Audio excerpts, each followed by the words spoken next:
ক্ষেত্রে শুধু ফরজগুলো পড়ি, যেমন ফজরের 2 রাকাত, জোহরের 4 রাকাত, আসরের 4 রাকাত, মাগরিব 3 রাকাত, এশা 4 রাকাত এবং বিতির 3 রাকাত পড়ি, এক্ষেত্রে আমার নামাজ কি কবুল হবে?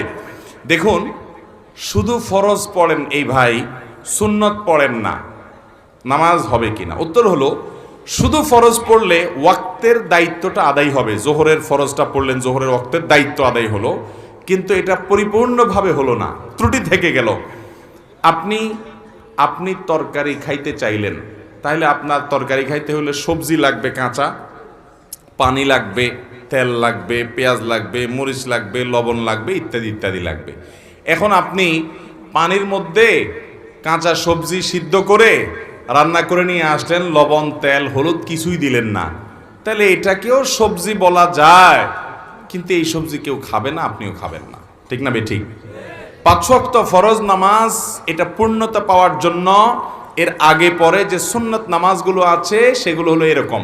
এগুলো ছাড়া ওই নামাজটা হয়ে যাবে, ফরজ আদায় হয়ে যাবে, ওয়াক্তের ফরজ আদায় হয়ে যাবে আলহামদুলিল্লাহ, মগর আপনার নামাজটা পরিপূর্ণ হলো না। মনে রাখবেন, সুন্নত নামাজগুলো কেন, এই যে 5 ওয়াক্ত নামাজের ফজরের আগে 2 রাকাত সুন্নত আছে, জোহরের আগে 4 রাকাত, পরে 2 রাকাত আছে, মাগরিবের পরে 2 রাকাত আছে, এশার পরে 2 রাকাত আছে, এই যে সুন্নত নামাজগুলো আছে, এগুলো কেন জানেন?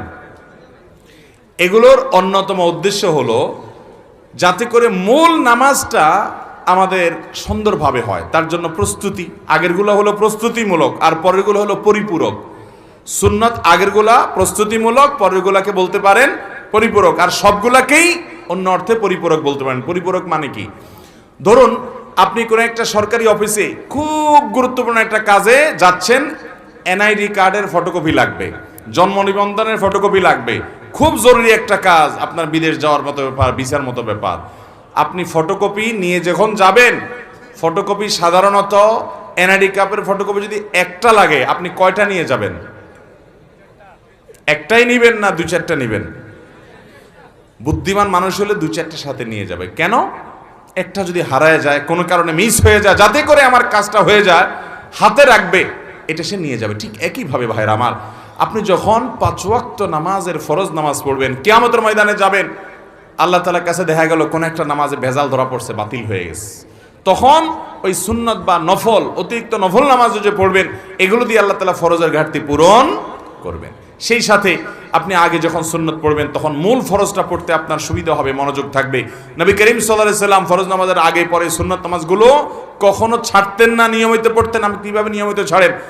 একবার জোহরের আগে 4 রাকাত ছুটে গেছে, তিনি পড়তে পারেন নাই মেহমান আসার কারণে, এগুলো পরে তিনি পড়ে দিয়েছেন, এরকম গুরুত্ব দিতেন। হ্যাঁ, আপনার কখনো কোনো কারণে এমন পরিবেশ হয়ে